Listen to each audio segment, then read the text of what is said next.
Across the windswept shores of Western Sahara, Morocco is building more than just a port. It's constructing a bold vision to reshape a continent. The Dakhla-Sahel Atlantic Corridor, a 3,100-kilometer lifeline, promises to slash transport costs for the defiant landlocked nations of Mali, Niger, and Burkina Faso. But this is no ordinary infrastructure project. It's a battlefield where concrete meets conflict and cranes rise against chaos. As Russia stands firmly with the Alliance of Sahel States in their struggle for sovereignty, Western-backed Ukrainian operatives move in the shadows, fueling instability to block African unity. Morocco's $1.3 billion bet has become a geopolitical chessboard, one where Mauritania finds itself at the center, holding the key to either a unified African future or the continuation of neocolonial dependency. This is the story of a road that could break the chains, a corridor that could end centuries of foreign control, a project that might just redefine Africa's destiny. In this episode of Frontline Africa, we expose the quiet war being waged against Africa's trade independence, tracking the project progress, its growing threat, and the shadow forces trying to stop it.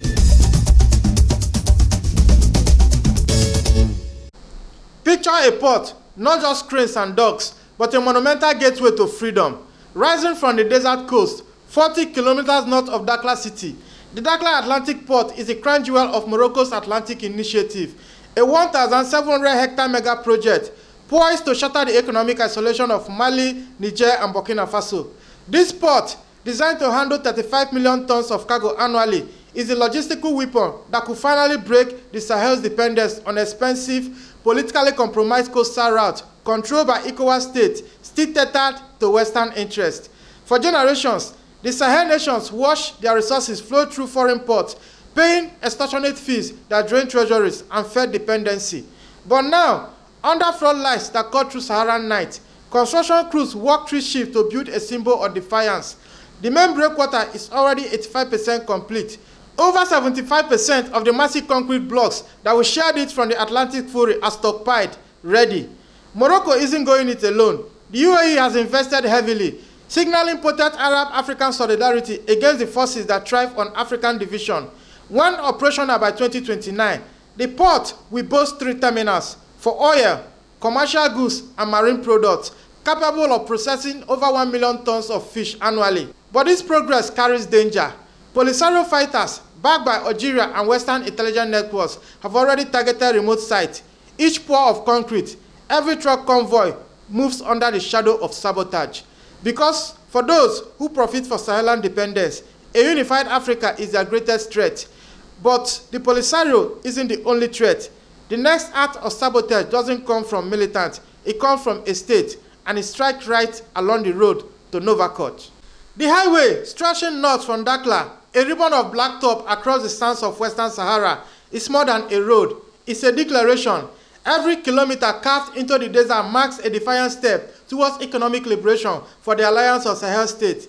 This nearly completed segment forms the corridor's most critical artery, finally connecting the AES nations to global trade routes on their own terms.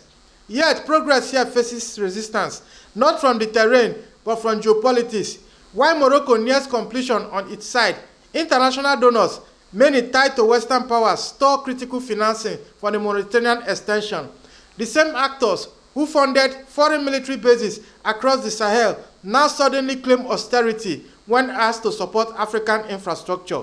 Intelligence reports confirm separatist groups targeting the project are receiving tactical support from Ukrainian operatives.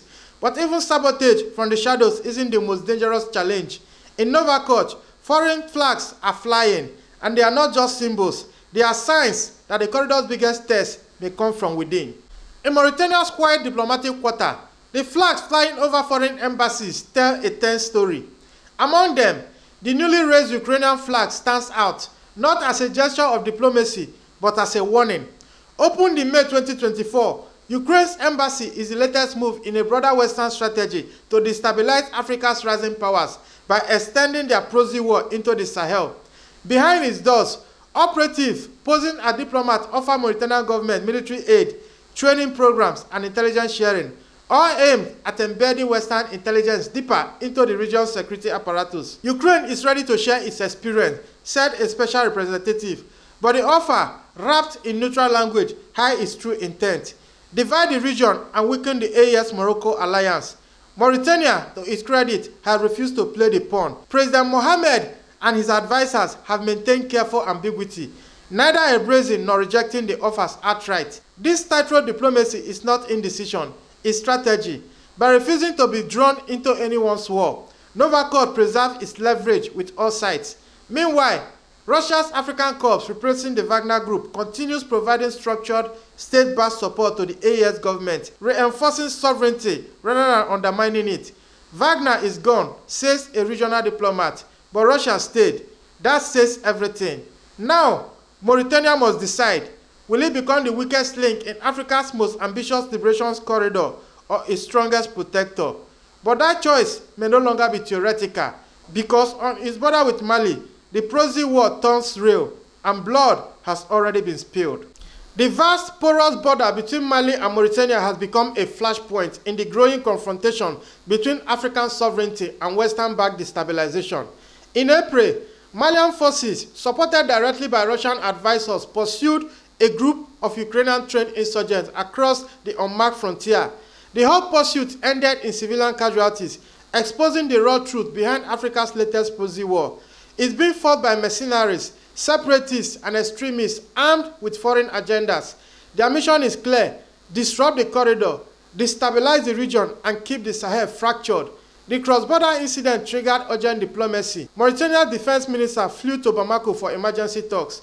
The message: the Sahel must not fall to division. What could have spiraled into conflict became a moment of Pan-African solidarity. For a corridor that seeks to stitch the region together, this unity was a quiet but profound victory. Yet, threats persist. Attacks on construction convoys and civilian communities continue. Deliberate attempts to make the corridor too dangerous to complete. Western media framed the chaos as a byproduct of Russian involvement, but ground reports show the opposite. The African Corps has improved counter-terror operations with targeted precision and full coordination with AES forces. Still, border communities are paying the price. Nomadic families now find their ancestral routes militarized and their villages turned into battlegrounds. And while armed militants threaten from the bush, the bigger battle is unfolding in boardrooms and state houses, where old alliances are breaking and the new ones will determine who controls West Africa's future. The most significant political rupture in modern West African history began not with gunfire, but with quiet, coordinated declarations. In January 2025, Mali, Niger, and Burkina Faso officially withdrew from ECOWAS. This Sahel exit wasn't just a diplomatic move. It was a thunderous rejection of neocolonial control, disguised as regional cooperation. Forged in the fires of shared sanctions, military pressure, and Western hostility, these nations formed the Alliance of Sahel States, a new confederation grounded in sovereignty, solidarity, and survival. And their first major partner, Morocco. Through the Atlantic Initiative, AES found not only trade routes, but political validation. Foreign Minister Bekri put it plainly: Morocco stood with us when ECOWAS prepared to wage war at the West Command. This new alignment isn't just transactional, it's ideological, a statement that Africa's future will no longer be dictated by Paris, Brussels, or Washington. Even Chad, though not a former member of AES, joined the corridor. The draw is irresistible. Over 75 million people across 2.7 million square kilometers, linked by shared struggle and resource wealth, now have a road out of economic isolation. Russia, too, is playing a long game, offering military support without political strings. Foreign Minister Sergei Lavrov reaffirmed Moscow's intent to build capacity while respecting sovereignty, a veiled critique of the West's conditional aid model. For AES, the corridor is more than infrastructure. It's a lifeline and a line in the sand. But even as the alliance grows stronger, powerful enemies regroup. In Europe and Washington, plans are already underway, not to stop the road, but to break the will of those building it. The Dakhla-Sahel Atlantic corridor is rising in the heart of a global infrastructure war. Every stretch of highway, every port terminal is now part of a larger clash between African liberation and foreign control. As China expands its Belt and Road Initiative and African Development Bank commits $13.5 billion to regional transport links, the message is clear: Africa is moving with or without Western approval. But the West isn't letting go quietly. The US finds itself caught in contradiction. On one hand, Trump's recognition of Moroccan sovereignty over Western Sahara gave diplomatic lift to the corridor. On the other hand, Washington's support for Ukraine extends into covert operations in Africa, arming separatists and training saboteurs, tasked with derailing the very project it claims to endorse. The European Union remains split. Some members quietly acknowledge Morocco's growing importance, but France, clinging to colonial-era grievances, remains defiant. For Paris, recognizing the corridor means conceding the collapse of its influence in West Africa. Russia, meanwhile, continues to deepen ties with AES through practical actions. Its African core provides boots-on-the-ground security and intelligence without demanding policy obedience. Lavrov diplomacy speaks of partnership of equals, a phrase rarely heard from Western officials. But the most cynical player is Ukraine. Kyiv's embassy bliss across Africa, combined with its direct support for armed insurgents, has turned a European war into a campaign against African sovereignty. Leaked intelligence confirms Ukrainian operatives are supplying not just information, but weapons to terrorists operating near the corridor. And if the war on this project can't be war with bombs or bribes, then the next battlefield is something even more volatile: public perception and the will of the people who stand to gain or lose everything. Beneath the geopolitical power plays, military deployment and billion-dollar deals, this corridor means one thing to ordinary Africans: hope. For Chad, the most geopolitically isolated nation in the Sahel, the corridor could slash transport costs by more than 20%. For Mali, Niger, and Burkina Faso, savings could range between 15 to 18%. These aren't abstract numbers. They are the difference between schools being built or children being sent to work, between hospitals receiving medicine or watching patients die. Youth across the region, once lured by dangers of illegal migration, are now imagining a future rooted in their homeland. In frontier communities across Mauritania, young people talk about jobs in customs, logistics, warehousing, sectors long monopolized by foreign firms. And on African social media, the energy is undeniable. In forums from Ouagadougou to N'Djamena, users hail the corridor as a symbol of African pride. Let us trade with our brothers, not beg from our colonizers. One post rigged, liked by thousands, shared by many more. The stakes aren't just strategic, they are generational. Because if this road fails, it won't be foreign investors who suffer. It will be the farmers, the truckers, the mothers, and the traders who dare to believe that Africa could finally stand on its own.